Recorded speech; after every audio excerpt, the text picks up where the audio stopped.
Mirëmbrëma nderuar shikues, jemi sot si zakonisht me mua Tente, Nafshat Sako, në podcasti Okult. Para se të fillojmë bisedën me të ftuarin e sotëm, që është zoti Olsi Azgji, dëshiroj t'ju kujtoj t'i bëni subscribe kanalit, që t'u ndjekim ne ju dhe jo ju neve. Njëkohësisht falenderoj sponsorat e emisionit tonë, cilët vazhdimisht dalin me shkrim në fund të ekranit, poshtë me dhe ju mundet në qoftë se keni nevoja për ta, për mallat dhe shërbimet e tyre, mund t'ju drejtoheni në pikat e tyre të kontaktit pasi të googloni emrin e kompanisë, që sigurisht janë lider në fushat e tyre dhe të përzgjedhur nga ne midis shumë emrave të tjera. Mirëmbrëma zoti Azgji, mirë se më ka ardhur këtu në studio. Herën e fundit kemi folur me internet. Ke filluar bie çik si shpesh më duhet e ke kap veten. Po, për këtë ditë punojmë. Atje më duket se paguajnë mirë në shkollë, apo jo? Allah bim bereqa versen. Në krahasim me këtu ka disnivel me homologët e tu, pedagogët. Ka disnivel në shumë aspekte. E para që nga pagesa, e dyta jetesa aty është shumë e lirë. Në kosto jetesës, për shembull çmimi i benzinës në Malajzi është 500 lek me lek shqiptare. Edhe si pasojë edhe çdo gjë tjetër është më e lirë. Me energjinë janë të lidhura të gjitha. Energjia, domethënë energjia është domethënë një nga faktor. Po rryma si është në krahasim me këtu, sa paguam për një hyrje për shembull 100 metra katror në muaj? Unë paguaj diku te 10.000 lek në muaj rrymë. Të vjetra. Po, $10. Në dimër.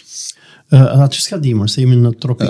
Domethënë aty në sa është temperatura mesatare aty? Varet se ku jeton, por në shumicën e... Ku je ti që paguon 10.000 lek? Sa është temperatura mesatare afërsisht? Shkon, ose unë jetoj në mal, dhe aty është nga 20 në 27, por edhe kur kam qenë në qytet në Kuala Lumpur. Si që shtu në Vjeshtë, për shembull. Në Vjeshtë, në dimër, në pikë neve, paguajmë në janar shkurt. Ne paguajmë një shtëpi me 100 metra katror, paguajmë mbi 110, 115 euro, 120 euro, ka që paguajmë dhe 150, 160, 170, ata që mbajnë kondicionerët pak më shumë ndezur, po ti kursesh një çik me kujdes, 110, 120, pra këtu është rryma 10-11 herë më e shtrenjtë se sa në Malajzi.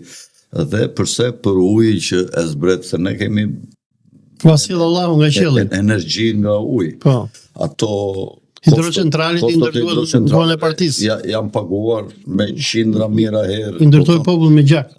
Dhe këta vazhdojnë akoma ngrejnë çmimet edhe rjepin popullin shqiptar dhe bëjnë tendera pastaj atje në keshi, bëjnë dallavera, e shesin më shtrenjtë dhe i bëjnë faturat më lirë. Ku di unë se ç'a bëjnë, e blejnë më lirë dhe i bëjnë faturat më shtrenjtë kur blejnë në kohën e pikut.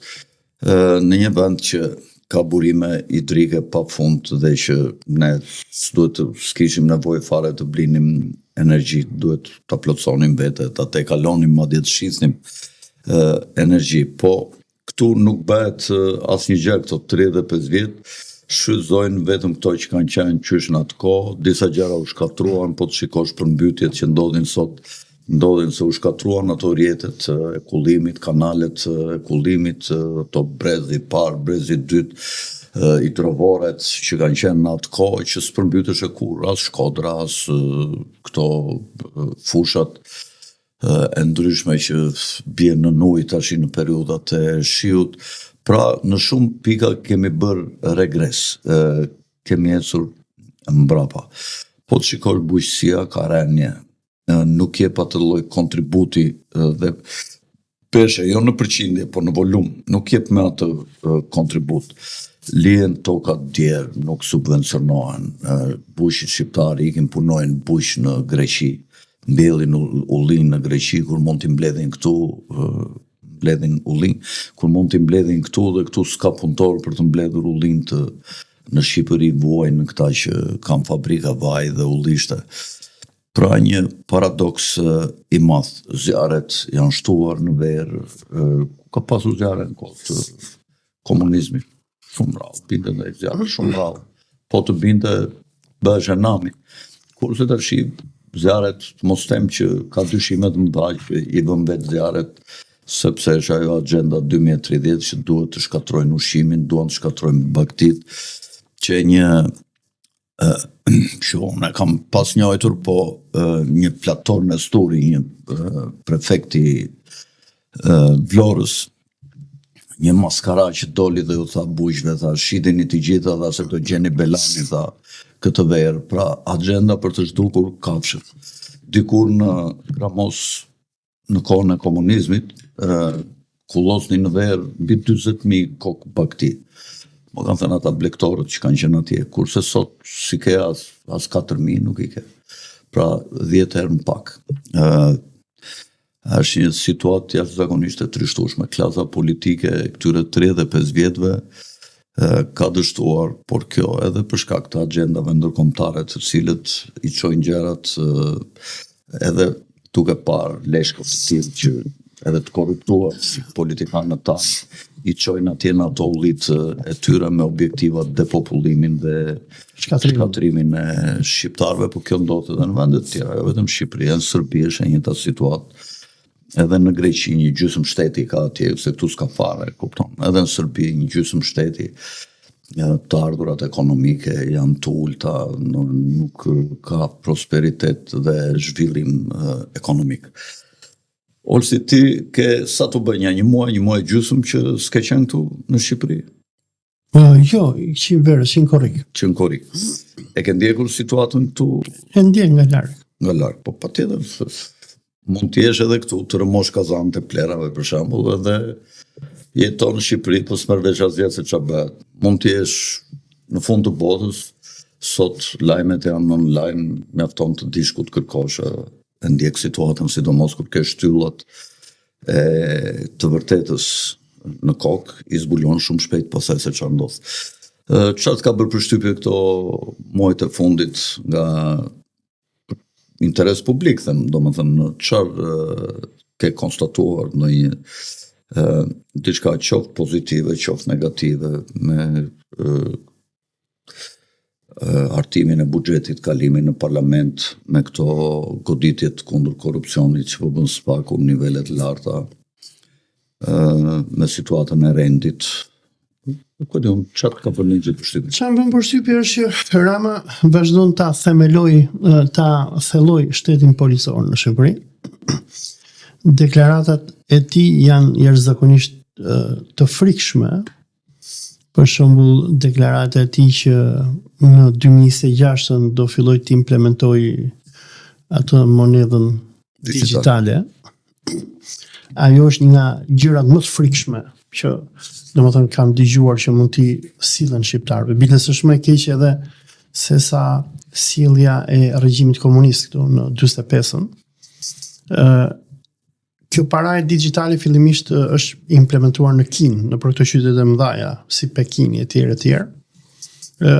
Partia Komuniste Kineze, që ka kontroll total mbi popullin, i ka hequr në për qytetet mëdha kinezëve paran, dhe biles ata përdorin këtë softwarein e face recognition, e njohjes së fytyrës. Dhe në për qytetet mëdha i bëjnë njerëzve që ti do punosh, ti nuk do shohësh ndonjëherë lekun, leku do kalojnë në llogarinë tënde bankare. Dhe ti do hypësh në autobus, nuk ke nevojë të nxjerrësh lekun, por kamera të njeh direkte dhe ti merr lekët nga banka. Dhe do hysh në supermarket, do blesh ushqime, nuk e fut dorën në xhep, por kamera të identifikon kush je dhe ti merr lekët. Por ky sistem që Partia Komuniste e Kinës ka disa vite që implementon, Rama po e sjell në Shqipëri. Por çfarë do thotë kjo? Kjo do thotë diktaturë totale. Sepse qeveria kineze ka implementuar atë që atë programi që quhet the social merit point system. E harrova termin e plot. Po çfarë është ky sistem? Është që ti je qytetar kinez, jeton në Pekin dhe ti je në të gjithë kohën në surveyim dhe the merit point system, sistemi i pikëve të meritokracisë, ti për shembull nëse e shan qeverin, ty të hiqen gjitha pikët dhe ti bllokohesh totalisht, ti vdes. Por ti je qytetar i bindesh diktaturës, Partisë Komuniste, nuk e hap gojën, po fjala të bie një letër nga xhepi dhe kur të bie letra nga xhepi, ti nuk e mbledh letrën. Silenc. Po kur të bie një letër nga xhepi, ti nuk e mbledh atë letër, ty të hiqen pikët direkte. Edhe të hiqen pikë nga kjo pika e meritokracisë dhe kjo çfarë është? Kjo është një job digital. Një tekno-feudalizëm. Domethënë, nëse në periudhët e mesjetës feudalët evropian i sklavorizonin njerëzit nëpërmjet tokës, ku feudali, sigur bëni për shembull mbretërit rus me këta khazarët që fut përpara kohës Aleksandrit të dytë, që i kishin bërë gjithë bujkrobër, dhe ti si bujkrob që je, duhet jetosh te kjo ngastra e tokës, do punosh, gjysmën e prodhimit do ta marri mbreti. Ishin ato palet që quhesh. Shtetël, apo pale settlement. Po, pale settlement. Ti ishe aty nga momenti që lindje derisa vdisje dhe ti nuk ikje dot ku. Dhe kjo është sklavërizimi primitiv që i ndodhte popujve të Evropës në kohën e mesjetës, po kjo ishte gjithandej edhe në Evropë. Miles në Irlandë, feudalët dhe kisha dhe mbreti, ai shumë i kishin sklavërizuar evropianët, saqë ti nëse do ishe një bujkrob, sklavëruar, pse e thua sklavërizuar? Po, ti nëse e kam humbur shqipen, ti nëse do të ishe një bujkrob, ti jo vetëm që nga momenti që do lindje derisa do vdisi do ishe sklav i feudalit, do punoje tokën e tij, nuk kishe të drejtike në qytet apo ndonjë vend tjetër, por edhe kur tu martoje në Irland, feudali kishte të drejtën asaj që quhet jas prima noctae, apo vetëm natën e parë, ku feudali do t'i merrte gruan bujkrobit, do t'ja mbante gjithë natën, edhe do t'i thoshte tani mbaj me shëndet. Dhe kjo ka qenë, domethënë rendi sklavërizues i Evropës mesjetare. Tani Kina, si një shtet totalitar që është, ka implementuar këtë diktaturën digjitale. Por me rastin e Shqipërisë, Rama, domethënë i cili pasi bodhi zgjedhjet edhe me bërjen e parlamentit të ri, që i duket vetja i plotfuqishëm dhe lider suprem i Shqipërisë, që e ka shkatruar parlamentin opozitën, po bën eksperimente që ti nuk i implementon dot ato në botën e lirë. Për shembull, ju mund ta dini më mirë që në Angli u propozua që jo do të jepej sillej para digjitale, po vetëm do të sillej një ID digjitale, kartë identiteti digjitale, dhe u çuan gjithë britanikët duke protestuar dhe e detyruan qeverinë që të tërhiqet. Kurse këtu, nga që populli nuk flet, Rama ata shqiptarë që kanë qenë me tru i ka dëbuar, ose ata që janë këtu i mban me terror dhe kanë frikë. Dhe këtu domethënë po bëhen disa eksperimente shumë të frikshme. Me sjelljen e kësaj paras digjitale dhe kartës identitetit digital, njerëzit këtu do kthehen në robot. Ti e hape gojën folje kundër Ramës, ai të bllokon llogarinë bankare dhe ti vdes. Të bllokon dokumentat. Çdo gjë digital, patentën. Atë që i bëri Justin Trudeau atyre trackerve që protestonin kundër koronës në Ottawa, që domethënë ai i bllokoi llogaritë bankare, i bllokoi kartën e i bllokoi, i hoqi edhe patentën. Ata kishin kamionet e tyre, kishin ardhur që nga Manitoba, Saskatchewan, Alberta, nuk kthenin dot kamionet në shtëpi. Kishte persona që kishin marrë se në Kanada është sistem shumë keq, tekno-feudalo-kapitalist, ku pronat janë... Këtu doja doli dhe ke lista e Epstein tash. Po kështu janë më pedofila në gjitha. Dhe çfarë kishte ndodhur me shumë nga këta trackers që protestonin kundër koronës, se ti nuk e posedon dot shtëpinë aty. Shtëpinë duhet t'ia blesh korporatave dhe do jesh sklav për pjesën e ngelur tjetës tënde në tyre. Kishin bler shtëpira me interes nëpër banka. Në momentin që ky Trudoja i bllokoi kartat bankare, atyre u morën shtëpitë. Domethënë të shkatarrojnë. Dhe Rama po do të cilë këtë gjë. Dhe kjo për mua domethënë është më e frikshme se sa reformat që bën komunistët në vitet 46-47, ku filluan marrjen e tokave, marrjen e parave ndaj atyre që luftën e klasave, ndaj kulturës. Luftën e klasave që domethënë me ideologjinë e Enver Hoxhës dhe të Koçizogut. Ishte vazhdimi i luftës civile. Dhe domethënë bërja e asaj që Enver Hoxha quante klasat e përmbysura. Domethënë lufta ideologjike, ekonomike që u bë kundër aristokracisë shqiptare në vitet 45-46, Rama po e sjell tani.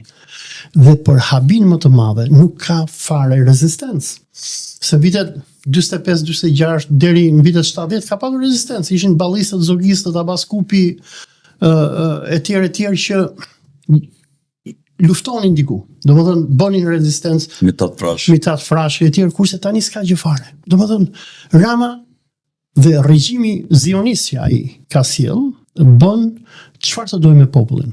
Dhe përveç kësaj, gjëja tjetër që më ka bërë përshtypje është përpara 2 javësh kreu i muzeumit Yad Vashem në Izrael, një farë Daja, ja harrova emrin, nga Kazarët. Dha një intervistë në TVSH, ku thoshte Shqipëria thoshte është i vetmi vend në Evropë që bën namin për neve. Edhe është i vetmi vend në Evropë që neve vim nuk kemi probleme. Sepse ju keni parë se çfarë ndodh nëpër lajme, nga Greqia, në Itali, në Spanjë, Francë, Gjermani, në Angli, kur populli shikon këta kolonët izraelit, i përzën, i bështyn, i shajnë për gjenocidin dhe krimet kundër njerëzimit që ata bëjnë. Ndërsa këtu Rama ja ka hapur vendin zionistëve. Dhe gjëja më interesante për paranë digjitale. Ta them vetëm këto. Kjo para digjitale është gjithashtu projekt zionist. Dhe duhet t'i kujtoj shikuesve pse është projekt zionist. Mund të kërkojnë internet në mars të vitit 2025. Rama jep licencën One Digital Bank. Është një grup çifutësh sovjetik nga Izraeli, nga këta Kazarët. Nuk e di unë se kush ja solli Ramës. Ata vinë këtu dhe marrin licencën nga Banka e Shqipërisë. Rama ka këshilltarin e tij kryesor, Ronin. E ka nga çifutët Kazar të New York. Shabat Labovic. Dhe ndoshta mund të jetë mafia e këtij Ronit, por ky projekti Po ky projekti për paranë digjitale ka nisur në mars 2025-s. Kur Rama i dha licencën kësaj One Digital Bank, këta që bile sa kam lexuar për vetë, këta që po e hapin këtë bank s'kan patur ndonjëherë bank, janë thjesht band hajdutësh. Ky po jep licencën. Siç erdhën call centrat. Po, dhe ky ata erdhën i bën mafiozëqe të para. Po dëgjoj se kjo është më e rëndësishme, që do ta dëgjoj publiku. I ka dhënë licencën në mars 2025-s, ky thotë në janar do fillojmë të hedhim paranë digjitale. Dhe çfarë do thotë kjo?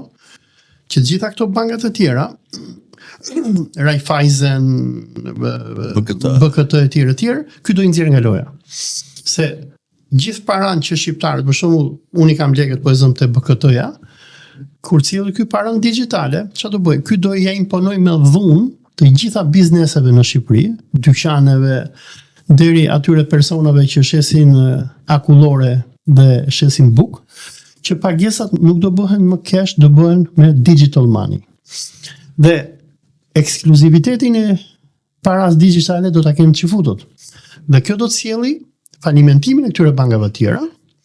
E dyta, gjithë paranë që shqiptarët kanë do t'i transferohet në para digjitale. Po. Dhe për shembull, keti po zëm 100.000 euro që ti tani në këtë moment i tërheq nga banka, i përdor cash, shkon në Karaibe ku dush.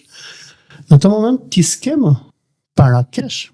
Paran e kanë marrë kjo mafia izraelite, ty t'japin një aplikacion telefoni, thon i ke këtu lekët ton, edhe mos e vrit menjen, ti do t'i tërheqësh të lek, harroje, si merr më. Pra, kjo është më keq se sa firmat piramidale të Sudës.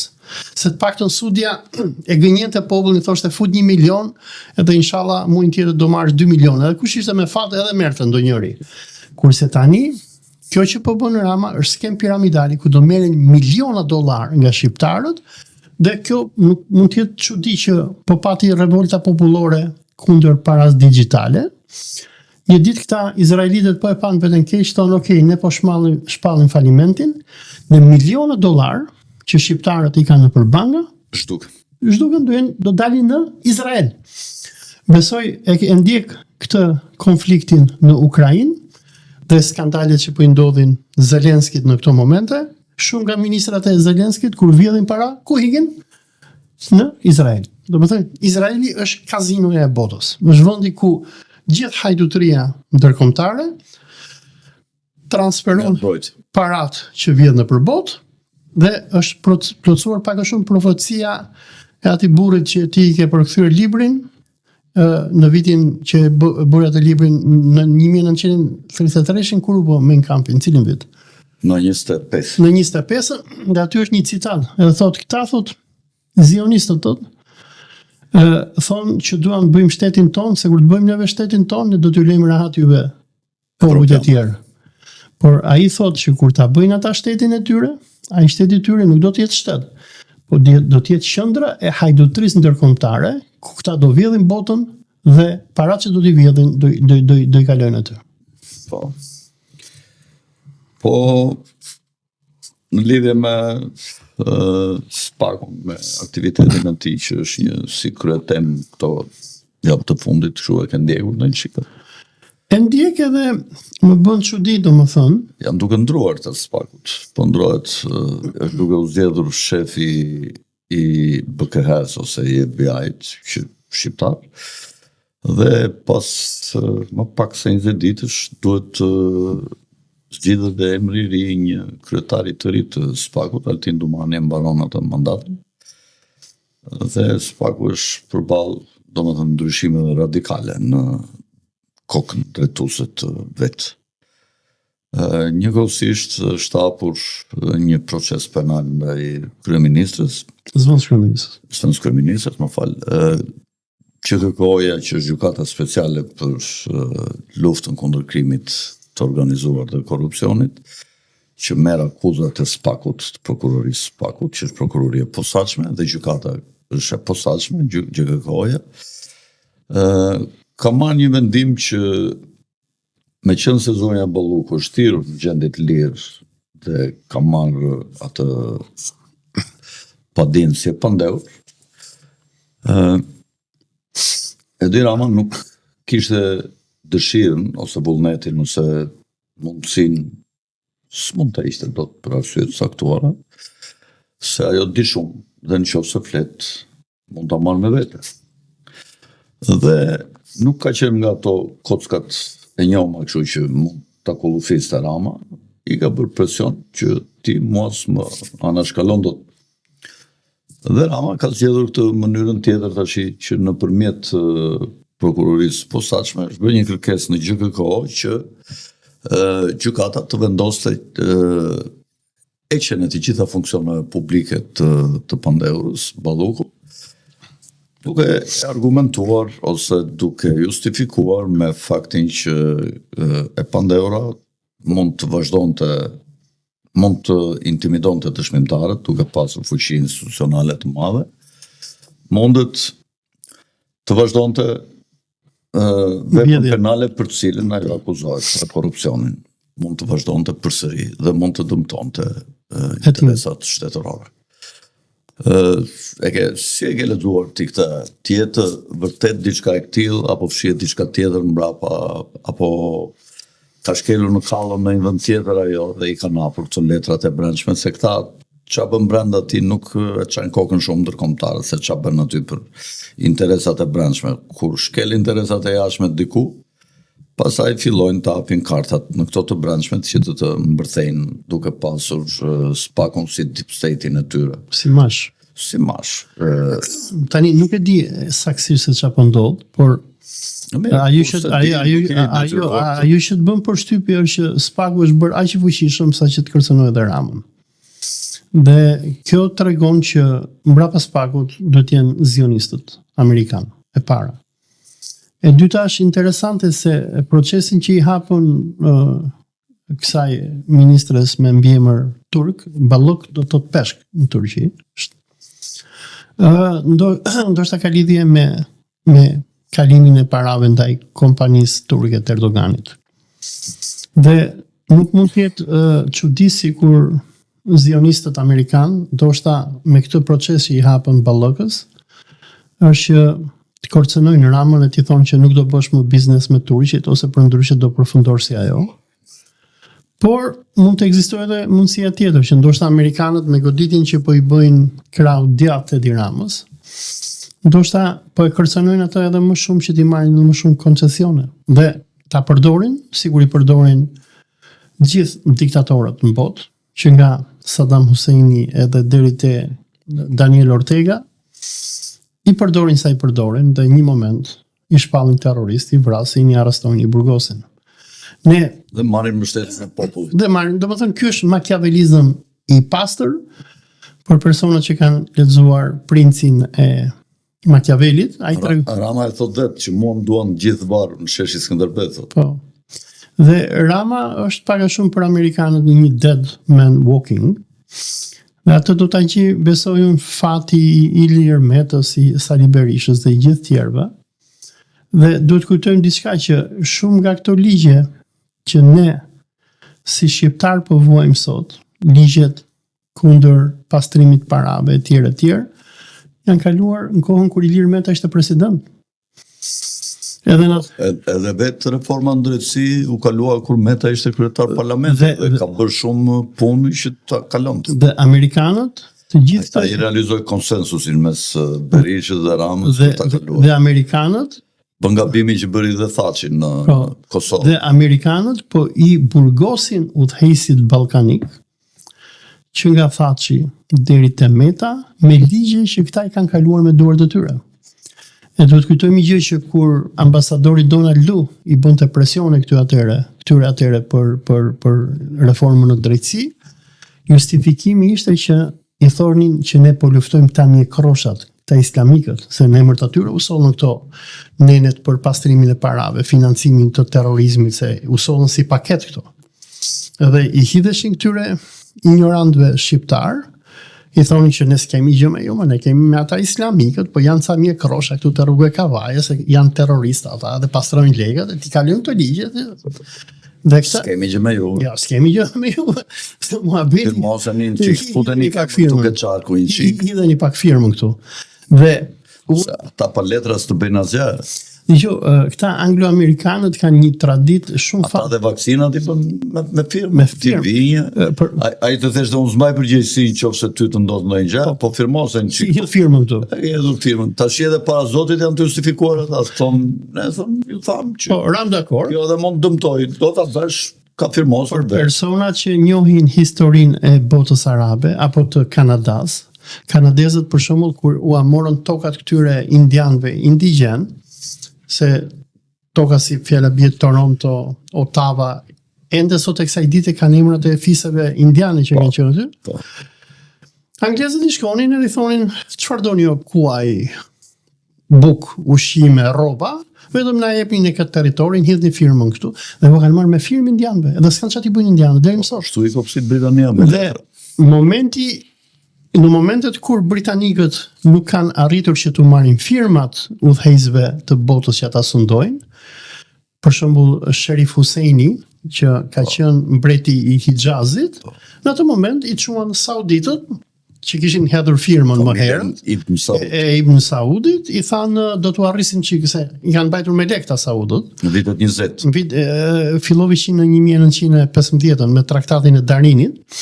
I jepshin 60.000 pound në vit familjes së Saudit me kurth që ju do luftoni me ne kundër kalifatit të Islamit sunit. Dhe pasi këta e shkatrojnë perandorinë osmane, gjë që nisi që me 28 nëntorin ton me luftën e parë ballkanike, kur Sherif Husseini, i cili kishte... Diskutojmë qikë se ne, dalim në moment atë. Ja, sa ta mbaroj këtë. Dhe kur Sherif Husseini këta e gënjyen, e çuan kundër Osmanëve gjatë luftës parë ballkanike me Laurencin e Arabisë, duke i premtuar që pasi ti mundim turqit, ju do bëni kalifatin islamike, do ktheheni në Mekë, do në Jeruzaleme, në Medinë, në Damask, kur e pa Sherif Husseini që britanikët e gënjyen, në mars të 1924-s, kur e pa që edhe Osmanët ta i shkatruan, e shpall veten e tij kalif dhe nuk pranoi që të hedhi firmën në marrëveshjen e Traktatit Versajës, ku vulosej kolonizimi i botës arabe. Dhe nga që ai nuk pranoi të hedhi firmën, këta i ndërsyen Al-Saudët dhe Al-Saudët dhe e detyruan për luftë madhe civile. Pushtuan Mekën edhe Medinën vehabitët. Ai u arratis për te djali i tij Abdullahi, që këta e kishin vënë amir të Jordanisë. Nga aty e arrestuan e çuan në Qipro, dhe aty ka vdekur si qan, derisa kur po jepte shpirt e lanë që të kthehej në aman të vdesi. Pra po thoja, atë që britanikët apo anglo-amerikanët i bën arabëve, atë që i bën indianëve, atë po e bën shqiptarëve. Dhe shqiptarët kanë një problem shumë të madh që nuk e njohin historinë, nuk e dinë që në momentin që ta sotme nuk e njohin, ata të vjetrit e vjetër politike, ata i dinë atyre se u rritnin dot. Ata i dinë se ishin otoman, po. Ishin burrshtetash, ishin sundimtar të një perandorie, kurse këta janë bitë, unë i njoh, këta s'kan lexuar një libër. Një moment, këta janë bitë e komunistëve. Ai Enver Hoxha ishte u lodh duke i shpjeguar këtyre rreziqet e imperializmit anglo-amerikan. Këta thonë, Enveri ka 1 milion gjunare, nuk po e mbroj. Por në rrezikun anglo-amerikan kishte drejt, dhe këta nuk e kanë marrë asnjëherë seriozisht. Dhe sot Shqipëria është kthyer në një koloni anglo-amerikane, ku dalim tek Spakun sot ta kontrollon ambasada amerikane. Ky është kundër kushtetutës së Shqipërisë, është tradhti kombëtare është tradhti kombëtare, është kundër konventës së Vjenës. Britanikët merren me korrupsion. Dhe meqense krimin organizuar merren amerikanë. Dhe meqense po bëjmë këtë video, duhet kujtojmë këtu që është tradhtia e Ilir Metës ndaj Adriatic Lallës, ku përplas atëre për çështjen e Bankers Petroleum me ambasadorin Donald Lu për grabitjen që bënin amerikanët në fushat e Patozit. Me shpërthime shtëpitë banorëve, fshatarëve aty, dhe Ilir Meta që sot është në burg, është fal mëkateve dhe tradhtisë që bëri ndaj Adriatic Lallës. Nuk jam se e mbroj Adriatic Lallën as pak, se edhe ai ishte shërbëtori i këtyre. Miles këtë luftën kundër islamit dhe muslimanëve në Shqipëri ai e nisi, se e thrisnin në Amerikë, edhe i thonin që ti persekutojmë këta mjekroshat, por këta janë duke ja bërë gropën njëri tjetrit dhe po bien njëri pas tjetrit në gropën që po i ndërton zionizmi anglo-amerikan. Është ajo shpreha që qarkullon të mbas luftës dytë botërore, kur një prifsta në fillim ata erdhën tha për çifutët, tha, dhe unë thash unë s'jam çifut, le të vazhdojnë. Pastaj tha erdhën për komunistët, tha, dhe unë thash unë s'jam komunist, le të vazhdojnë. Pastaj kur erdhën për mua, tha, këndera ime s'kish kush të më mbronte. Ishte vonë. Pra, këtu mungon ajo koshienca dhe ndërgjegja e lartë qytetare dhe politike dhe atletare që të reagojnë kundër fenomeneve negative që dëmtojnë në shoqërinë shqiptare dhe jo thjesht ata si persona, sepse edhe atyre vjen një ditë. Të ndërpres një moment për shikuesit. Mua dhe ty personalisht na është bërë qefi kur e kemi parë ndoshta Erion Velin në burg, se ishte çun degen. Mund ta bëhet qefi edhe për ballokun, por mua nuk më bëhet qefi kur e fusin amerikanët në burg. Sepse këta meritojnë që ti gjykoj popullin shqiptar për vjedhjet që i kanë bërë këtij populli.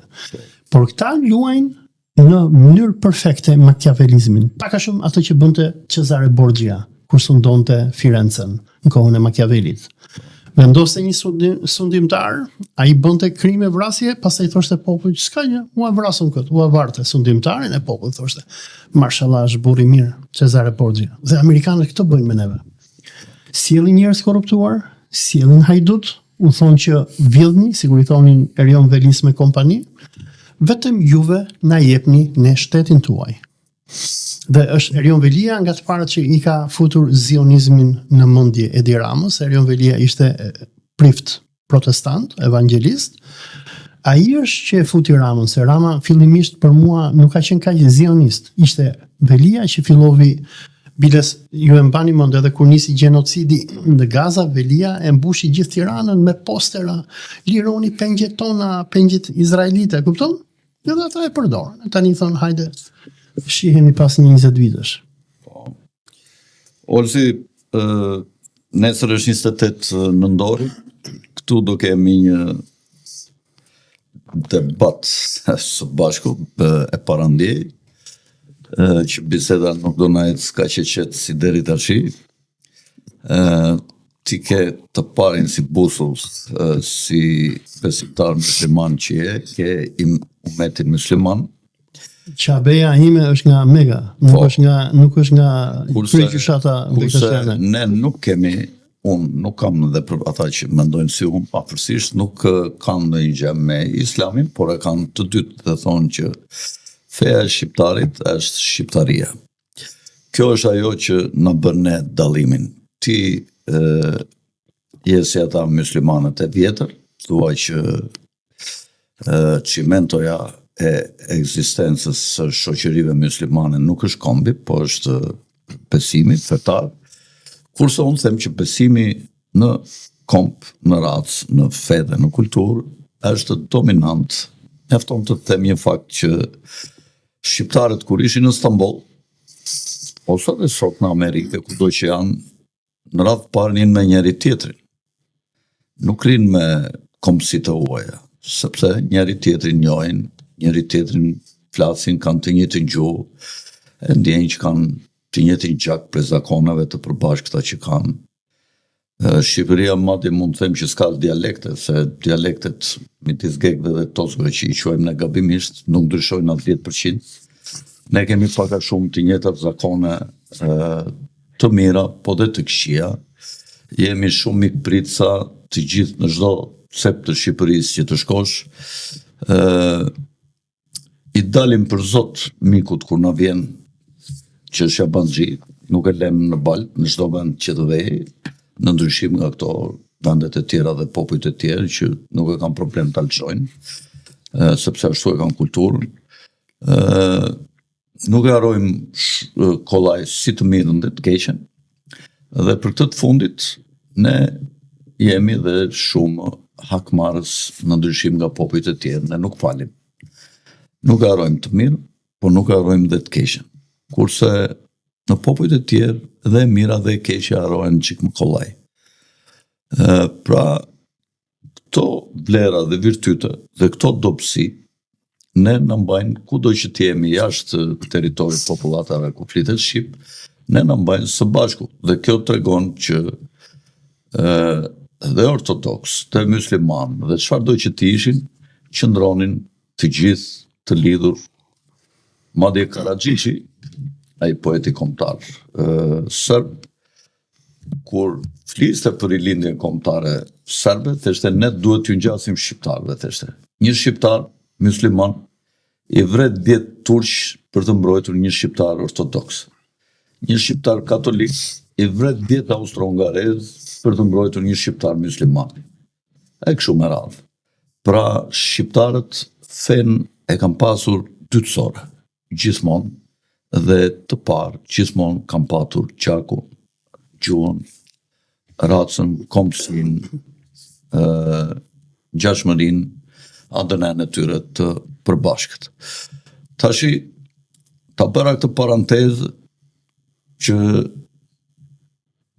ta kesh parasysh, aq sa mund ta kesh ti, sepse ti ke mendjen tënde. Ç'a mund na thuash për 28 nëntorin, për shpalljen e pavarësisë, ç'a ndodhi, kush ishin shkaqet ndërkombëtare që Shqipëria dhe vendet e Ballkanit shkuan drejt shkëputjes nga perandoria e përbashkët 500 vjeçare otomane dhe daljen me identitete të reja politike dhe shtetërore. Kush i nxiti nga mbrapa këto, kush kishte interes që kjo të ndodhte dhe pse. Tani përpara se dalte 29 nëntori duhet që ti përgjigjem disa deklaratave tua. Për shembull, ju thotë shqiptarët nëpër botë rrinë me njëri tjetrin, në SBA etj. Nuk besoj që është. Edhe në Istanbul kanë ndendur bashkë edhe në të gjitha qytetet. Në Perëndim nuk është kështu. Edhe ushtarët rrinin bashkë. Stambolli është shqiptar me shqiptar. Stambolli është tjetër gjë. Por në Perëndim ke një asimilim. Edhe në Yemen shqiptar me shqiptar rrinin. Tregon Pashkovasa. Po, ajo është Perëndori Osmani është tjetër gjë. Kurse në Perëndim kemi një asimilim shumë të madh të shqiptarëve. Unë shoh për shembull gjeneratat e dyta të shqiptarëve. Ti me ke rrije në Kanada për shembull. Unë nuk rrija me shqiptarët e Shqipërisë. Unë rrija me musliman nga Pakistan. Me shqiptarët e Maqedonisë, se janë musliman. Po një lloj. Po jo, nuk janë një lloj se ka të bëjnë dallimin kulturor. Për shembull, unë nuk ulem dot në tavolinë me dikë që ha miqderri, sepse është feja që të ndan. Për këtë arsye rrija për shembull ty feja të ndalon të ashti, po jo. Po domethënë është gjë jo e mirë që fetarisht të rish me dikë që ha miqdi. Domethënë janë shumë gjëra. Po unë që pindoj çik alkool për shembull, mund të rish me. Po mirë, hajde, po alkooli është më i pasur se sa derri. Por ju thatë që feja e shqiptarëve është shqiptaria. Nuk është shqiptaria. Shqiptarët kanë fetë e tyre, ortodoksët kanë fenë e tyre, katolikët të tyre, muslimanët kanë fenë e tyre. Vërtet beson që shqiptarët janë shumë të thelluar në fetë abrahamike? Shqiptarët kanë qenë shumë të thelluar, por me ardhjen e komunizmit çfarë ndodhi? Është që komunizmi i rrafshoi këto identitetet fetare, duke i qafirizuar njerëzit në masë dhe mbolli fenë e shqiptarisë. Kjo nisi që në kohën e rilindjes, me vargjet e ndremjetës, Geget Tosk, Malsia Lia, jemi njës, du me unda, etj. Sepse ky është projekt që nisi këtu pas 28 nëntorit.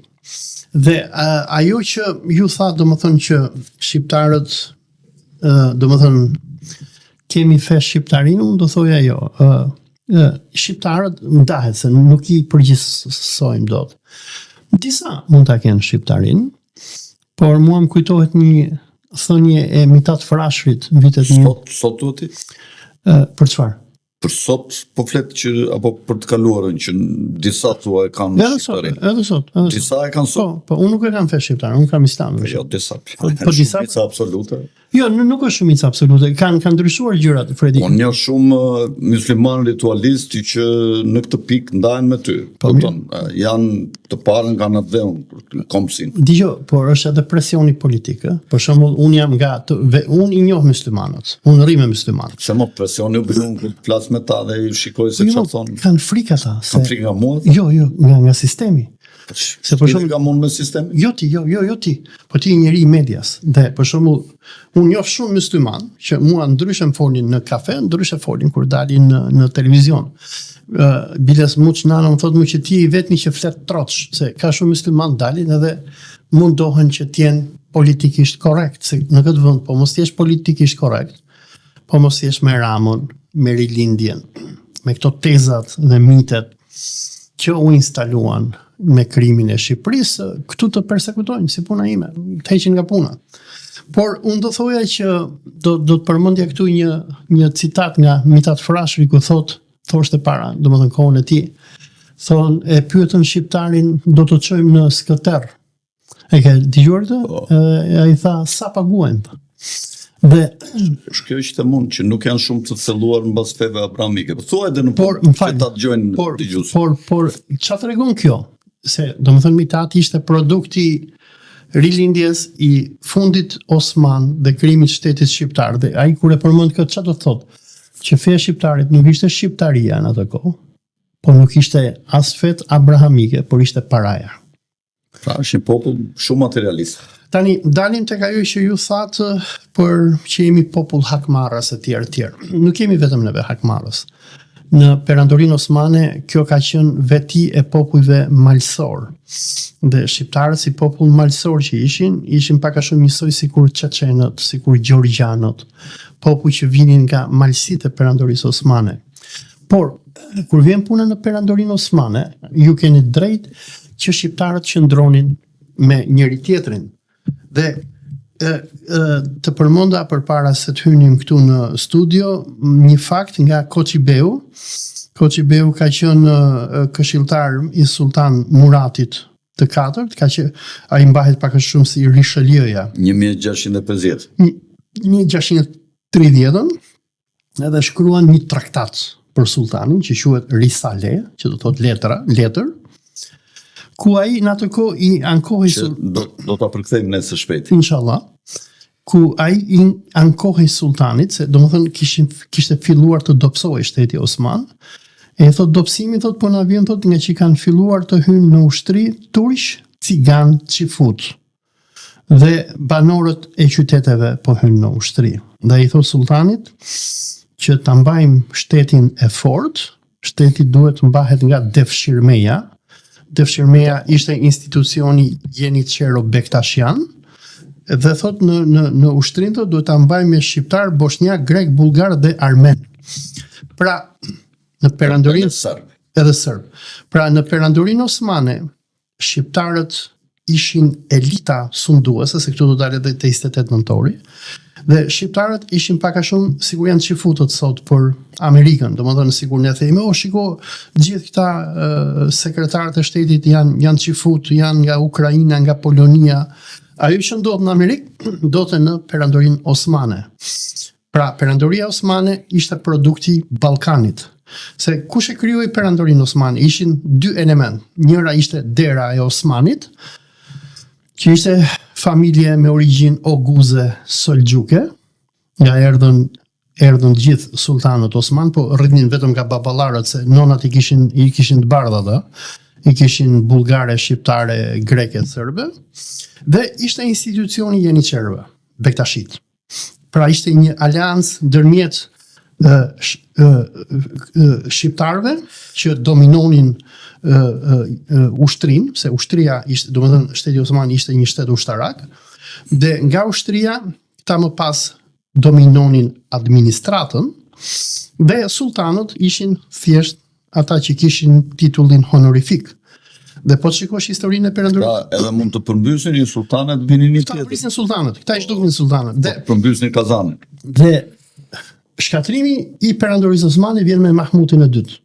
Që vroi. Gjëmën e parë 1826, kur ai përmbys Oxhakun e Jeniçerëve me masakrën e Etmejdanit, se shteti Osman ishte një aleancë, sikur thash, në një krah qëndronte sultani, në krahun tjetër qëndronin ulemat me Jeniçerët. Ishte pak a shumë sikur është Irani sot. Në Iran ke liderin suprem Khamenein, në anën tjetër ke gardën revolucionare dhe klerin. Dhe ishin këto dy shtylla që e mbanin. Sikur është në Amerikë sot, që në një anë ke lobin zionist që kontrollojnë bankat, dhe në anën tjetër ke rob që i gjejnë ata, hajde po të bëjmë president. Por Mahmuti II çfarë bëri? Shkatroi Jeniçerët dhe nisi procesin e deislamizimit të perandorisë osmane, i cili kulminoi në kohën e Abdul Mexhidit të parë me reformën e Tanzimatit.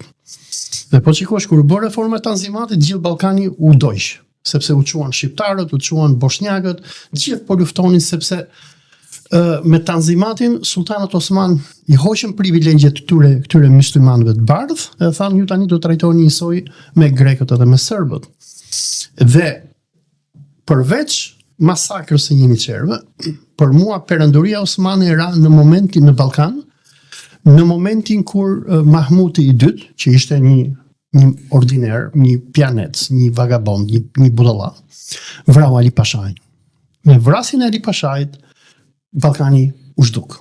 Për osmanët u krijua Greqia, dhe elementi shqiptar dhe elementi tosk, jo geg, duhet ta theksojmë këtu, i cili nga jugu i Shqipërisë deri në Thesali sundonte çdo gjë, domethënë shqiptarët atëherë ishin sigur janë çifutët sot në Amerikë. Do bëhesh guvernatori, do të jesh çifut apo zari i tyre. Në këtë moment nis një revansh, të parin e filluan grekët me vrasjet dhe spastrimet etnike të myslimanëve në Greqi. me Filiki Eterian, që bën atë që njihet si revolucioni grek, që për neve është një luftë terroriste kundër myslimanëve, dhe aty kemi tërheqjen e elementit mysliman dhe kemi rënien e ngadalë të perantorisë. Dhe nga 1820 dalim në 1912 në një periudhë prej 88 viteve, pothuajse 90 viteve, 92 vjet. Ne kemi pasaj zhdukjen e perandorisë osmane. Dhe dalim të 28 nëntori, se më pyete, domethënë kush është mendimi për 28 nëntorin. Për mua 28 nëntori është një tragjedi e madhe për shqiptarët, ndryshe nga shumë që e festojnë tonë 28 nëntori bën vendin tonë etj.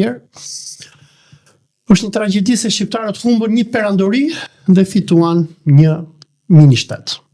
Dhe ky ministet, nga krijimi i tij në 28 nëntor 1912, deri më sot ka parë tragjedira të një pas njëshme. Domethënë, krimet që shqiptarët kanë bërë kundër shqiptarëve nuk ja kanë bërë ndonjëherë osmanët. Sepse në perandorinë osmane, këto fiset e egra malsore të varfra shqiptare, sidomos ato që u islamizuan, por edhe ato që nuk u islamizuan, se duhet përmendim këtu për shembull fanariotët, duhet përmendim vllehët e voskopojës e tjerë. Ortodoksët fituan, domethënë ishin pak a shumë oligarkët e transportit, e biznesit osman.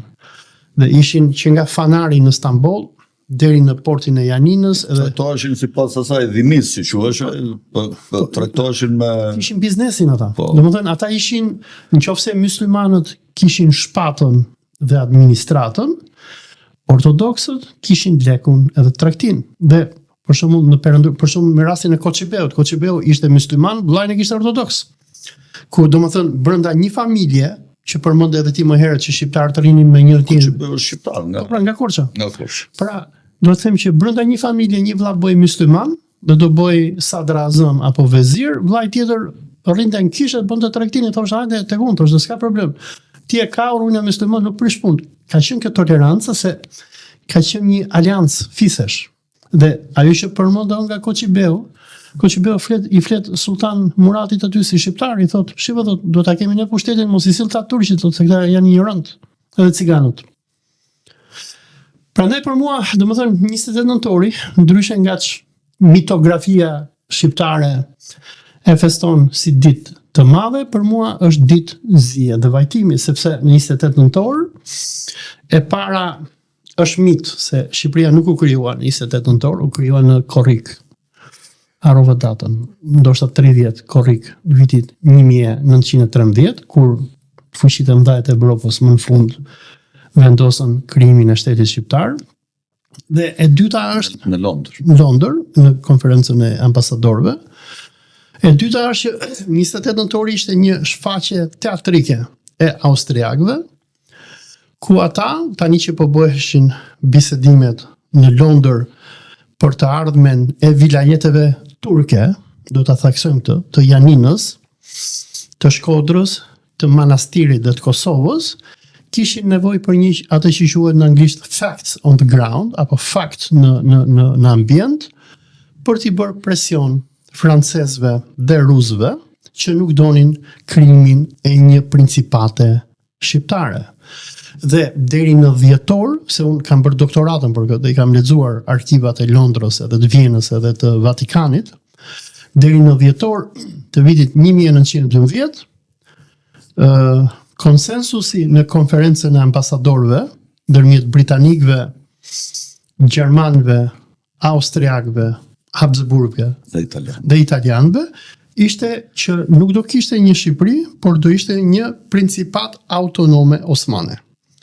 Por do dërgoj telegram në atë kohë sadrazëmi apo kryeministri osman, Mahmud Shefqet Pasha, nëse s'ja gaboj emrin, ku do i thotë që tani që ra vilajeti i Selanikut, ne nuk kemi më rrugë toksore që ta kontrollojmë Shqipërinë, dhe tha bëni çfarë doni.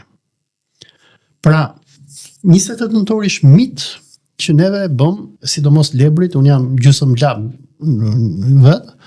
Edhe mbaj mend nga stërgjyqja ime që këndonte cili jet i more burrë që na vjen nga Shqipëria, unë jam Smail Qemali, mbrapa më vjen historia, po Smail Qemali ishte thjesht një kukull. Sa patosnano, jo be. Të cilin austriakët e përdorën dhe pasi ata e konsoliduan Shqipërinë me Prince Vidin, austriakët, italianët, me në krye britanikët, e dëbuan si qenë. Mirë, unë kam lexuar edhe atë bisedimet sekrete që kanë mbajtur ambasadorët me njëri tjetrin Këta të KNK-s në 1913, se tani do sillnin vidin, e nuk i duaj më ky. Dhe këta e dinin që Ismail Qemali u pendua nga gjithë kjo që bëri në 28 nëntor, dhe hyn në bisedime me Bekir Gebrene Agën, me flotën Gjon Turke, ku plani i Ismail Qemalit ishte që do zbarkonte ushtria turke këtu, do mobilizoheshin shqiptarët, do vendosësh që të çanin frontin e jo një mbret nga perëndimi, por një Jo, vetëm kjo, po projekti i Gjon Turqëve ishte që do rifillonin luftën, që do merrnin Janinën, do merrnin manastirin, do ecnin për Selanik, doni që të rishlironin Ballkanin, por spionazhi i KNK-s grekët i përgjonte kapën Beqirin, i përgjonte të gjitha, kapën në Anien, luan në Kepi Gjuzës, i dolën atje, po kishin informacionet. Dhe nga që e dinin që Bekir Gebrenia para se të vinte kishte çuar telegram Ismailit dhe i thoshte mprit, e morën e futën në një dhomë dhe në raportin që Harry Lamb, që ishte konsulli britanik në Durrës, thot, ja shfaqëm telegramin dhe i tham Ismail Qemalit ke bërë tradhti, thonë. Dhe ke dy opsione, një do të dënoj me vdekje, dy do japësh dorëheqjen dhe do t'japim edhe një flet lavdërimi dhe do të lavdërojmë për punën që ke bërë. E tha Ismaili, tha spacisha të bënte, po hodhi firmën edhe hiku me bish në shalj.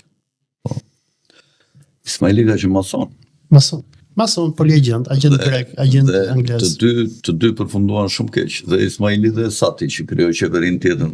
Jo vetëm ta, të dy mason. Edhe Hasan Prishtina, edhe Isa Buletini. Domethënë, të gjithë ta që sidomos Hasan Prishtina, se për mua Isa nuk ka qenë mason. Jo, Isa jo, po Hasani ka qenë. Hasani po. Po, dhe këta, se Hasani është ai që i nxiti revoltat shqiptare në 1911, dhe për mua Hasani pati fundin më tragjik. Nga një parlamentar që drithte Stambollin, që i detyrovi kryeministrin atëherë Osman të jepte autonomi 4 vilajeteve, se domethënë 28 nëntori është nën produkt i aktivitetit të Esat Pashës me muslimante e Krujës që u revoltuan kundër Osmanëve, me revoltat në veri dhe revoltat që kanë nxitur Hasan Prishtina me Isa Buletin dhe Riza Bek Gjakovën në Kosovë. Se këta nxisnin këta muslimanët fanatik, se revoltat nuk u bën për autonomi. Ka një libër Hasan Prishtina harrova titrin, Kujtimet Shqipërisë diçka e tillë, dhe thot kur unë thot kam çuar në luftë thot Isa Bek Gjakovën dhe Riza Bek Buletinin, unë i kam çuar ata me pështu Sultan Abdulhamidin. Sikur ata, se këta kosovarët donin shkonin në Selanik, shptonin nga burgu Sultan Abdulhamidin. Sikur ta dinte ata e kishin futur në burgun fuqit. Në vilën e familjes Çifute, në familjes Çifute të harrova emrin familjes. Dhe thot në kujtimet e tij Hasan Prishtina, sikur ta dinte Riza Bek Gjakova me Isa Buletinin që un po luftoja për Shqipërinë, kishin bë kafirë, më kishin vrarë. Kishin bë qafir. Se domethënë, sidomos për kosovarët, ideja që do krijojë një shtet shqiptar ishte e paimagjinueshme. Ideja e shqiptarizmës erdhi nga ne, nga Toskët, ku dalim edhe te ai kushuriri juaj, ai Salibutka, që ishte një projekt që nisi ndërmjet ortodoksëve dhe bektashive, sepse muslimanët sunit nuk kanë dashur krijimin e një Shqipërie. Prandaj, për mua, domethënë 28 nëntori për mua do të jetë ditë e kopshme për shqiptarët, nga që 28 nëntori do pasohen nga Italia për ngritjen e këtyre revoltave në Kosovë më 11-12 ka ardhur dhe një karbonar, Teren Stoçi, po, i cili nxiti Frank Bibdodën për të krijuar shtetin e pavarur katolik. Po. Dhe projekti i cili u mbështet edhe nga serbët. Edhe nga serbët dhe duhet kujtojmë diçka për shikuesit tanë që Lëvizja Nacionaliste Shqiptare ishte lëvizje që u sponsorizua nga Rothschildët. Në këto veprat veprat letrare, në këto letrat e Naim Frashërit, biles këtë fakt më ka treguar se Rothschildët kërkuan dezintegrimin e perandorisë turke. Kjo ka të bëjë me zionizmin. Në vitin 1897, kur ata bëjnë kongresin e Bazelit, ata vendosin që do bëjnë Izraelin biblik, shkojnë te Abdul Hamiti. Ata e kishin shkatruar perandorin para Abdul Hamitit, se në kohën e Abdul Mexhidit ai ishte budalla. E fusin në luftën e Krimes, japin 5.000 sterlina borxh perandorisë osmane, dhe kur vjen Abdul Hamiti, kur e panë që Abdul Hamiti nuk po i bindej atyre, i shkojnë Abdul Hamitit, i thonë ke 200.000 sterlina borxh. Do të thënë nga 5 u bën 200.000, 40 herë ja rritën vetëm fajde. E i thanë duhet t'i japësh lekët, ai i thotë s'kam lek, edhe perandoria osmane shpalli falimentin. Dhe pasi shpall falimentin, pak më vonë, pasi bëjnë kongresin e Bazelit këta, i shkon Teodor Herzi, i thotë, shiko, thotë, perandoria jote, thotë, është e shkatruar, thotë, s'ke më lek, thotë. Ne, thotë, do të ti heqim gjitha borxhet që ke, do t'ju kthejmë juve në superfuqinë e Evropës, do t'ju japim lek sa doni, vetëm na jepni Palestinën. Abdul Hamiti tha jo. I tregon në kujtimet të Abdul Hamit. Dhe si shkëmbim çfarë bën ata nxitën edhe këto shtetet ballkanike kur nisi lufta e parë. Jam duke përkthyer një libër me përkthyes të historinë e Abdul Hamitit, besoj nga Pranvera do ta botoj. Dhe një libër për këtë monografi për kryeministrin e Vlorave që ka qenë viti 1903, Ferit Pashvlora, 1903-1908. Fantastike. Edhe duhet them që shqiptarët me të vërtet u bën me shtet. Shteti shqiptar u bë pas konferencës paqes, domethënë 1920-ën, edhe ishin britanikët që na bën. Domethënë i urrejmë britanikët, po duhet ta themi që ishin ata, jo se na donin neve, jo këto prallat, jo na donte Wilsoni, na donin amerikanët. Se edhe në konferencën sikur son këto që vajti Wilson i ra me grush të patinës, shqiptarët nuk si Bazaliu tha, i që kur fluturoi nga Qerbelaja, që ra në malin e Kulmagut edhe vuri gjurmën aty edhe Rakali. Budalliqë shqiptarë. Wilsoni dhe dha koloneli Edward Mandell House këto pikat sipas Chatham House-it. Dhe se në konferencën e paqes ndodhen pas luftës parë botërore, ndodhen disa intriga të mëdha kundër Shqipërisë. E para, Esat Pashtoptani, që për mua është heroi më i madh i Shqipërisë. Po, shumë mendoj. Jo, më i madh, po është njeri i madh. Domethënë ai politikan nacionalist i madh shqiptar. Domethënë unë i them këto në mënyrë të përsëritur, po shqiptarët trushplahen nëpër shkolla dhe është vështirë ta ndryshosh, se po më thoshte njëri, më trego thoshte pse është Esati. I thash, e para. Esati me Ganibek Toptanin bën masakër në betejën e 7 puseve në Greqi, kur çun grekët atëherë, edhe u bë me famë. E dyta, kur nis lufta ballkanike, mbrojti Shkodrën, kur Ismail Qemali dha urdhër, se ai ishte agent, i dha urdhër lebrëve mos luftonin për Janinën, dhe që gjithë populli urrente si tradhtar, ai mori nizamët nga Tirana dhe Elbasani dhe ka luftuar si qenë Birqeni deri në prill. Ka pasur 8.000 ushtarë. Po, dhe se është edhe propaganda John Turke, se John Turqit e shpallën armikat, Edhe Hasan Rizajn e vravi sepse kërkonte të aratiseshë me ushtarët e vet. Dhe ky kishte kunatin. Nuk e ka vrarë Hasanin. Unë jam marrë me këtë. Hasan Rizajn e kanë vrarë katolikët Shkodran, i ka paguar Malizi. Por, edhe pse u vra Hasan, pak rëndësi ka Hasani, edhe pse u vra Hasan në janar. Ka vrarë Osman Bali. Ndoshta, po unë domethënë nuk kam lënë Osman Bali mburesh e gjithmonë unë e vrapa. Okej, nëse më ngjen një dokument, unë do ndroj mendje, po unë për këtë domethënë kam lexuar në arkimin e Romës të Ministeriut Deli Afari Esteri në Vatikan, në arkivin austriak. Shiko, sipas me çka ka ndodhur. Hasan Rizaj, sheu Razi Esat Pashës, takovin në liçenin natën, në liçenin e Shkodrës, takovi ministrin e jashtëm të Malit të Zi. Okej. Ai kishte qenë në Stamboll, kishte qenë ambasadori i Malit të Zi dhe njiheshe me Hasan Rizajin. Dhe Hasan Rizaj ka kërkuar që me ushtrinë që kishte në pjesën veriore dhe perëndimore të Shkodrës, me ushtrinë turke, me këta refitet që ishin këta, apo ja. Ky t'i linte të hapur bregun e detit dhe këta të dilnin në Kotor. Në Kotor ishte flota austro-hungareze, e cila do t'i merrte 13.000, më duket ushtarë kanë qenë, 12.000 ose 13.000, do t'i merrte të gjithë, do t'i çonte në Turqi. Ndërkohë, ushtarët shqiptarë të Esatit nuk dinin gjë, që ishin nga pjesë e jugut dhe mbronin pushtimin e Shkodrës nga serbët, të cilët kishin hyrë në Shëngjin dhe në Lezhë. Dhe në një natë ushtarët e Esatit ata erdhën deri në Tiranë. Po, kanë mbytur në diku në Bajzë, mos gaboj, kanë mbytur 11.000 ushtarë serbë, që quhet masakra më e madhe e serbëve e ka bërë Esati. Këta nuk e dinin që... Jo vetëm kjo, fal të ndërpres, është një libër shumë i bukur. Biles këtë libër po mund të ta përkthesh, do ta japon nga Edward J. Erickson. Libri quhet Defeating Detail, më kujtoj që ta jap. Ai është libër për luftën e parë ballkanike. Ta gjejmë në PDF, kam dashur me përkthy vitet. Po më dhe më mirë. Dhe ai merret në veçanti ka një kapitull për Shkodrën. Edhe thot Esati thot i ka grirë serbët me mitralos, se kishte artilleri të rëndë. Po, kam bërë një mbrojtje heroike bashkë me Hasan Rizajin. Biles të ndërpres. Po me serbët ka luftuar Esati. Hasan Rizaj turqit kanë luftuar me Malazez në pjesën veriore.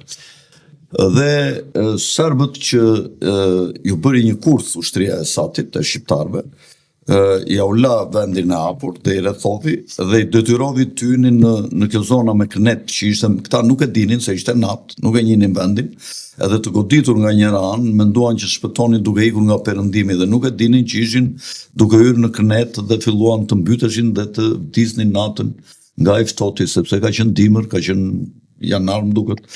Dhe kam tekur 11.000, ose ka shifrat ndryshme, disa thonë 5.000, disa thonë 8.000, disa 9.000, disa thonë edhe 11.000. Po lufta e Shkodrës, e organizuar nga Hasan Rizaj, si general shumë e madh, ishte kurth Hasan Rizaj, dhe Esat Pasha, studiohet në West Point sot. Mbahet një nga triumfet e të rrethuarve me mjetet të pakta ndaj sulmuesve me mjetet të shumta. Jo vetëm në sot, por edhe në kohën e kur ishte Esati gjallë, Akademitë Ushtarake të Vienës e kanë ftuar Esatin në mbaj leksione se si e kanë mbrojtur Shkodrën.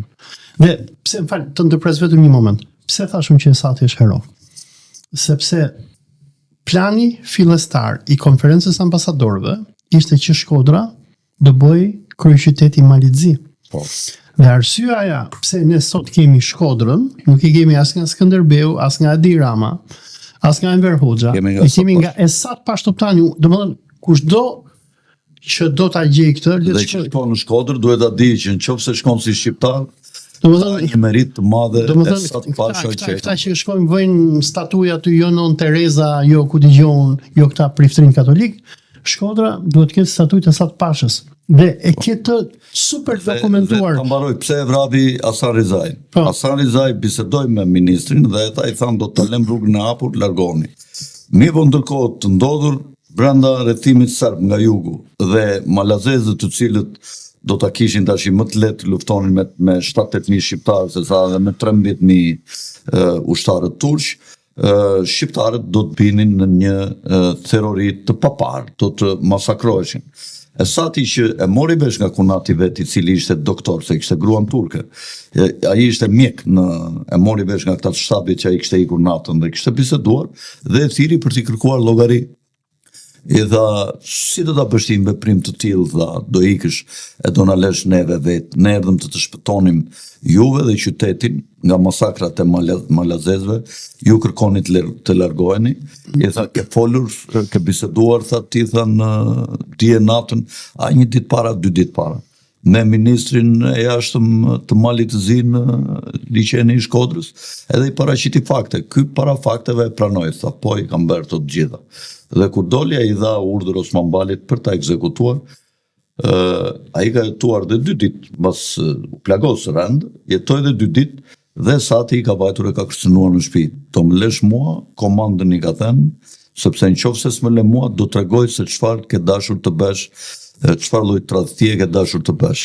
Dhe që shtabi të mos e merrte vesh këtë gjë ku kishte edhe shumë shqiptar, ai pranovi dhe la Esatin, ju tha të gjithëve atje që Esati do jetë komandant. Dhe Esati e ka mbrojtur Shkodrën derisa doli vendimi i konferencës ambasadorëve që Shkodra i jepi, dëgjoj, Shkodra ju dha Shqipërisë në mars, absolutisht. U largua nga Shkodra kur nuk kishin më as çartanin të rrethuar nga të gjithë anët, as çfarë të pinin, kur kishin mbaruar gjitha mundësitë ushqimore dhe deri në momentin Esati kishte një spionin e vet, një çoban, i cili shkonte me dhi nga zonet Dibrës, dilte edhe shkonte në Stamboll.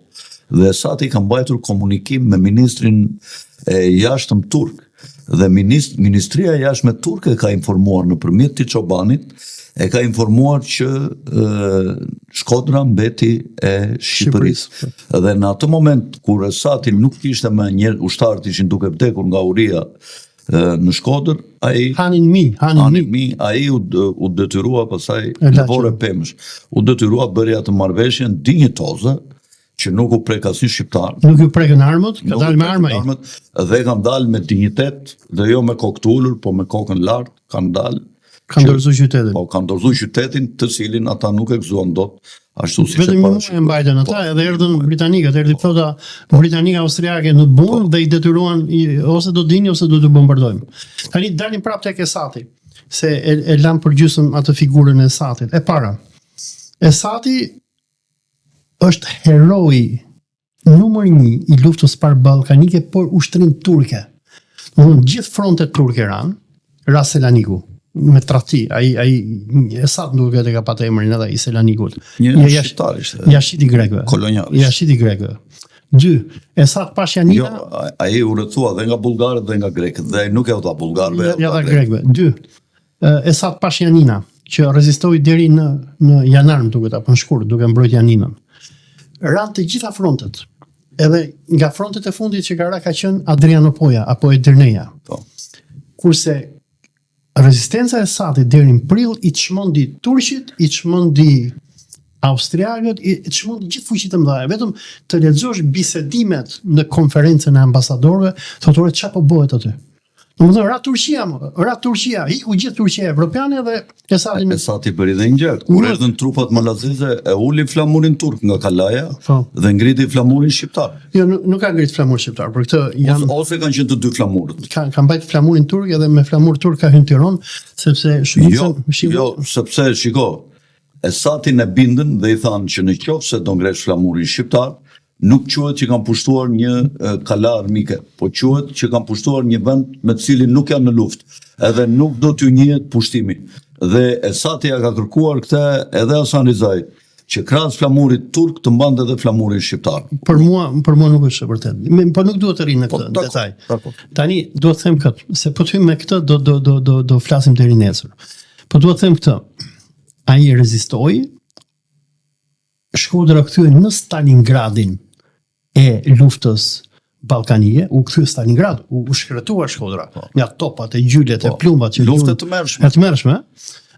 Dhe nëse ndonjëherë në historinë e tyre moderne kanë bërë luftë shqiptarët, është lufta e Shkodrës. Ashtu është. Po, domethënë këta historianët labo vlaho komunistë ortodoks të Berhodës me rrenat që kanë bërë, e kanë ignoruar. Se merita tjetër e madhe e Esatit është lufta me kolonelin Thompson. Po prit, mos dalim aty, të lutem.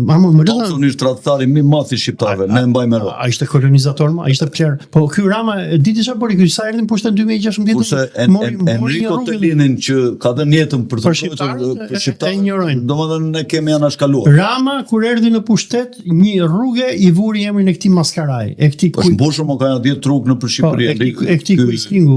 Po e që e vran shqiptar. Kolonizator. E vran Zagarin. Këta shjaksin. Çupat e Haxhi Xhamilit. Tani të lutem se du ta mbaroj ti bëj një përmbledhje Esatit edhe Hecimani. Domethënë Esati heroi Shkodrës. Si ka patur emrin ai generali sovjetik që mbrojti Stalingradit, Zhdanov. Voroshilov. Nuk ka qenë Zhdanovi, por Zhdanovi ishte, si quhej komandanti super. Ndoshta Zhdanov. Domethënë për mua Esati hyri në Berlin. Ishte Zhdanovi i ushtrisë osmane, jo vetëm shqiptare, osmane. E mbrojti Shkodrën, ja dha Shkodrën Shqipërisë. E dorëzoi Shkodrën vetëm në prill pasi në 30 mars, nëse s'jam gabim, e shpjeguar. Konferenca ambasadorëve vullosi, Shkodra është e Shqipërisë, malezes harrojni, nuk keni se domethënë kur janë vendosur kufijt, vendoseshin mbi dëshirën e popujve. Me kë palë do t'jesh. Dhe shqiptarët aty treguan, ne nuk dorëzohemi. Kosovarët nuk luftuan, që të mbrojnë Prishtinën, u tërhoqën, luftuan Korçarët me Xhavit Pashën deri në dhjetor të 1912-s, po pastaj u tërhoqën trupat turke, më duket shkuan në Janin, se s'kishin ku të shkonin.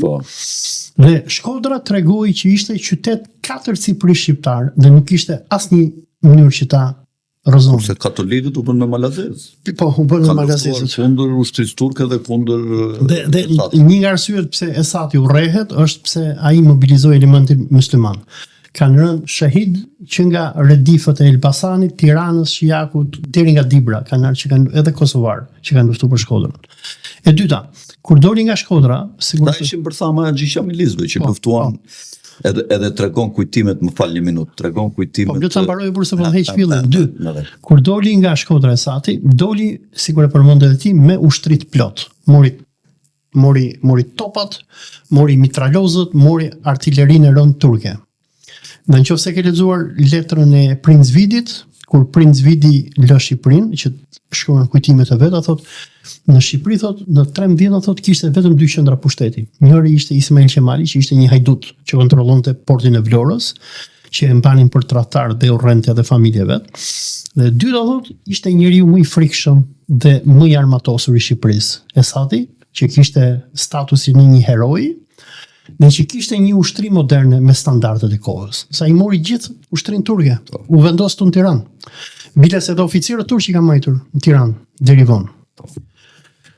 Hikëm lufta e parë ballkanike. Fillon lufta e parë botërore.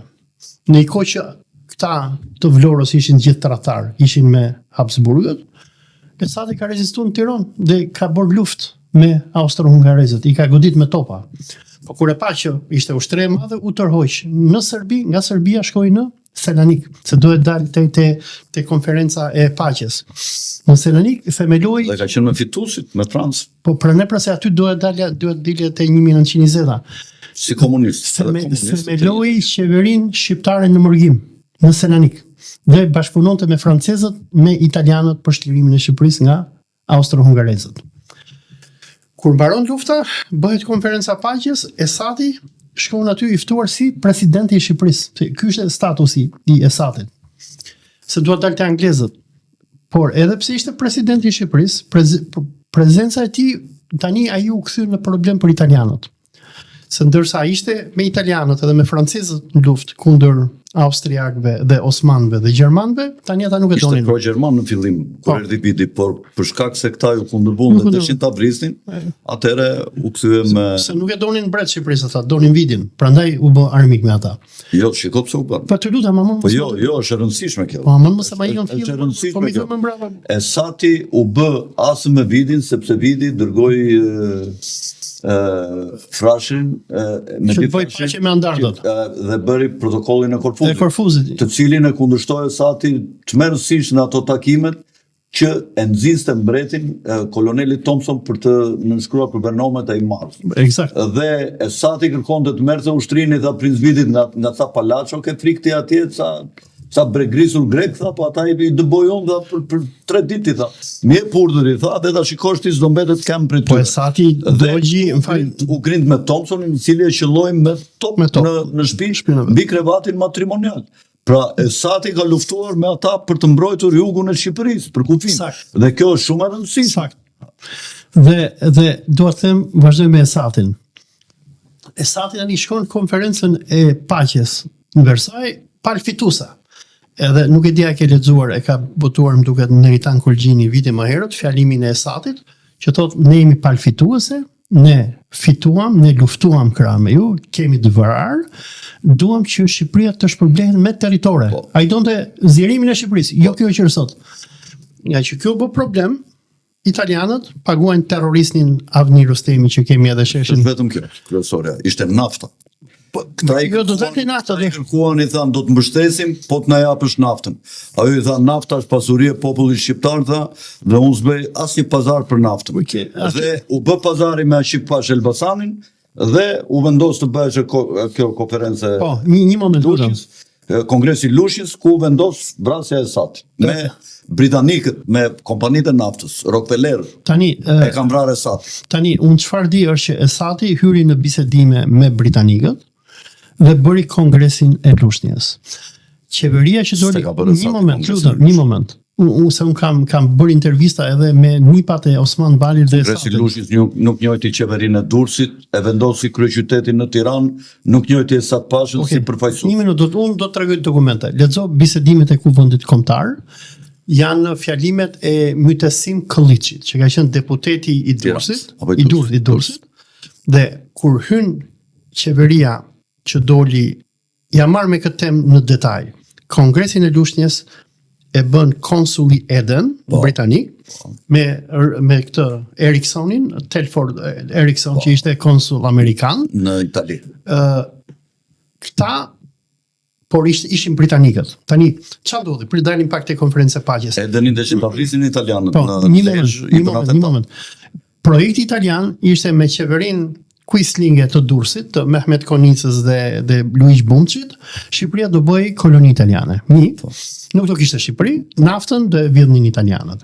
Tani britanikët, nga që nuk donin që naftën ta vidhnin italianët, kontakton Esatin në Paris dhe i thot, do më bësh një qeveri të re.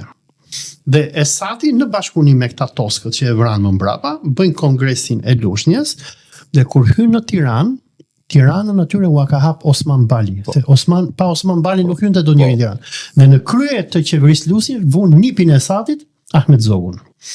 Dhe kur kanë ardhur në Tiranë, se ky Osman Bali i ka pa tokat ku është Kisha Katolike që bëri Berisha, janë tokat e Balve ato që u avodhën.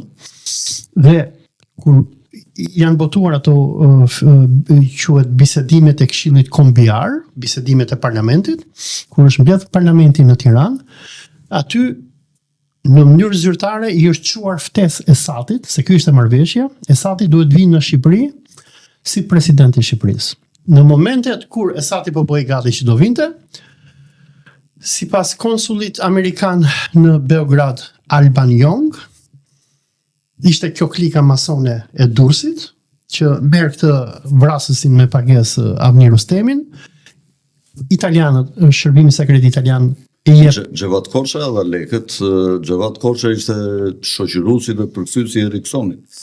Kur erdhi nga Italia, pra amerikanët kanë marrë vendim për Rockefellerëve për ta eliminuar. Një moment, unë duhet të them çka kam lexuar nga Alban Young, nga konsuli amerikan në Beograd. Se ai bën një raport Washingtonit atëre, ç'a ndodhi? Sepse edhe Wilsoni e njifte vidin këtë Esatin, ishin taku shpesh me Esatin. Dhe sipas raportit të Alban Youngut, Avni Rustemi pajiset me pasaport italiane, qëndron në Bari edhe në Milano. Kishte shumë lek me vete. Kishte shumë lek dhe lireta italiane. Shkon në Paris, e takon Esatin, i thot jam një student, du një bursë etj. Se Esati ishte shumë xhymert edhe sponsorizonte edhe Mustafa Krujen, Merlikën, ky e shkolloi. Edhe i thot Esati mirë, do takohemi ditën tjetër, thot. Lë takimin ditën tjetër kishon e vret.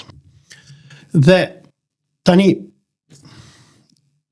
që po flisnin për Esatin, sikur Esati mos ishte vrarë, në konferencën e paqes, ndoshta Shqipëria nuk do të ishte kjo që u bë. Do të ishte ndoshta më e madhe. Sepse ai aty u prezantua ne jemi palfituese në luftë, dhe si palfituese ju duhet na shpërbleni. Në italianët e vranë për dy gjëra. E para, se ky po bëri qeverin paralele që doli nga Kongresi i Lushnjës, 2 hakmarrje për ato që Esati kishte bërë, dhe 3 nuk donin që Shqipëria të shpërblehej me territore tjera.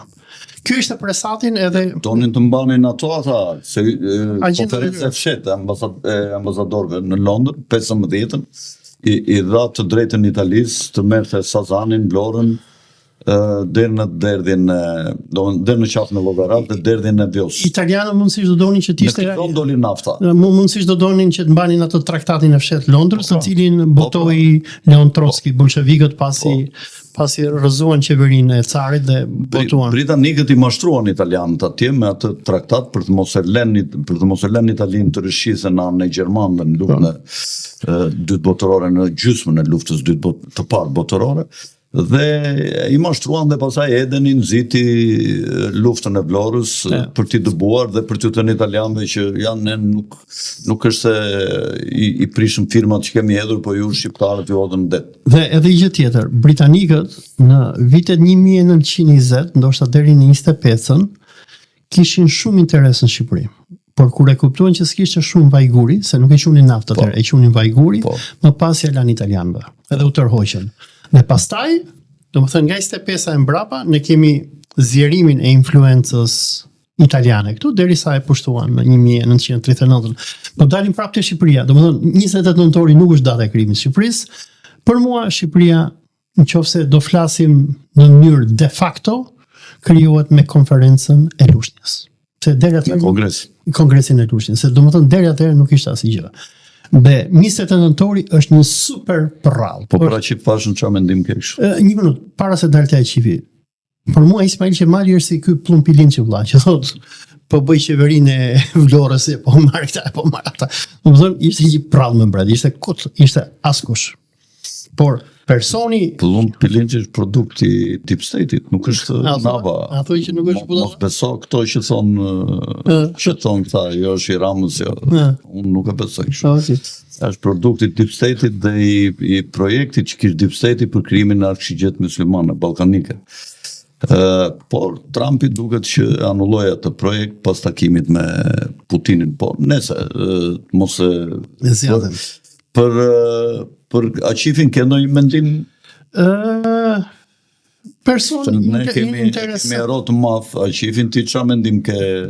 Për mua Aqifi ishte pjesë e klikës masonike që u bë atëherë për të hequr, domethënë Aqif Pash Elbasani, kush ishin ata dy tjerët?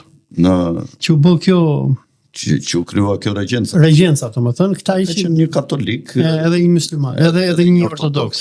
Ky ishte kryetari i regjencës dhe përfaqësonin princ Vidin mbret Vidin derisa në Shqipëri të vendosësh si do të ishte sistemi që e prishi pasaj marrëveshjen në Metzogu që u zgjodh president dhe pasaj mbreti shqiptarëve. Po Aqifi gjithmonë ka qenë një njeri intrigant që fuste spica kundërshtarëve të vet, arriti deri atje sa mori pjesë në intrigën për vrasjen e kushëririt të parë. Se i kishte kushërit të parë Satit, për pushtet, bravi dhe kushërin e parë, që në Djematezesh mos gaboj. Dhe bashkë me Zogun, kështë edhe Zogu e kishte maman Toptanase, do më thënë kanë marrë pjesë të dy bashkë në vrasjen e kushëririt të vetë. Dhe njëkohësisht, kur Ahmet Zogu ishte ministër i brendshëm në 22-shin, kur u bë revolta e Dibranëve, ku në krye Alit Leshi, Elezi Sufi dhe nga Tropoja, Bajram Thuri, u nisën për të përmbysur qeverinë e Tiranës. Ky ka mbajtur, domethënë, ky ka qenë krye intriganti që i organizoi këta, në një kohë që duhet luftonte për qetësimin e shtetit shqiptar, si kreu i shtetit, sa ai ishte kreu i shtetit, nuk ishte kryeministri. Dhe ai i kanë nxitur këta për revolta, po trimëria e burit tjetër, që ishte Ahmet Zogu, i bllokovi, u vra dhe me lesh frashëri duke bllokuar. Po. Dhe Bajram Thuri dhe Tropojan u kthyen shpejt. Vetëm ky Elezi Sufi arriti hyri se dhe këtë Alit Leshin e bllokuan në Elbasan. Erdhi Shikteaj nga Qafethanës më duket dhe bllokuan aty dhe vetëm Elezi Sufi arriti tynte këtu dhe kanë bërë luftë, tregon në kujtimet e veta Edeni, pasaj ato çka ka ndodhur, bisedimet që kanë bërë dhe është e forta kur tallet Ahmet Zogu me Elezi Sufin. I thot çfarë do bre Elezi, i thot ai kishte marrë vesh që buxheti i shtetit ishte 14 milion Napoleona Flori. Edhe i thot, ne kemi luftu shumë, thot, 4 vjetë, thot, kundër serbëve, thot, kemi mbajt kufirin, ne kemi mbrojt, thot, na janë brar njerës, kemi argju pare, thot, edhe duam dëmshpërblim.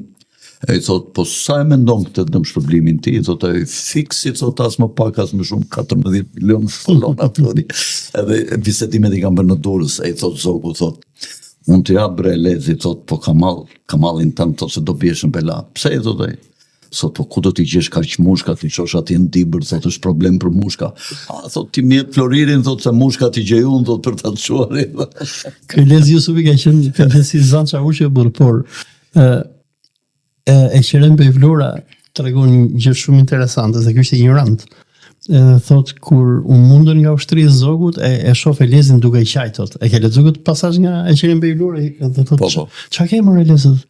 Po, thot, qosh kjo Shqipnia, mërë, thot, që na mundi, thot, se ne Dibran, thot, kena luftu me Serbin, kena luftu me Stamollën, na respektojnë gjithë, qa kjo Shqipnia, se nuk e dinte edhe që ishte po Shqipnia, që ignorant ishte. Mirë, si unë them të mbyllim, se dhe koha vajti goxha gjatë, po besoj që të kemi ngjallur një farë kurreshtje për të dhënë atë versionin ton të historisë të ngjarjeve të mëdha që kanë ndodhur për krijimin e shtetit shqiptar, ku ti dhe ato i detetuar dhe unë të mia të bëm një ballafaqim interesant besoj. Edhe njerë duke u kujtuar të nderuar shikues, t'i bëni subscribe kanalit ton, mos harroni, është pa mundim, pa shpenzime dhe këtu gjeni të vërtetat e mëdha. Feja më e madhe e podcastit Okult është e vërteta, nga unë Alfred Sako, natën e mirë dhe mirupafshim.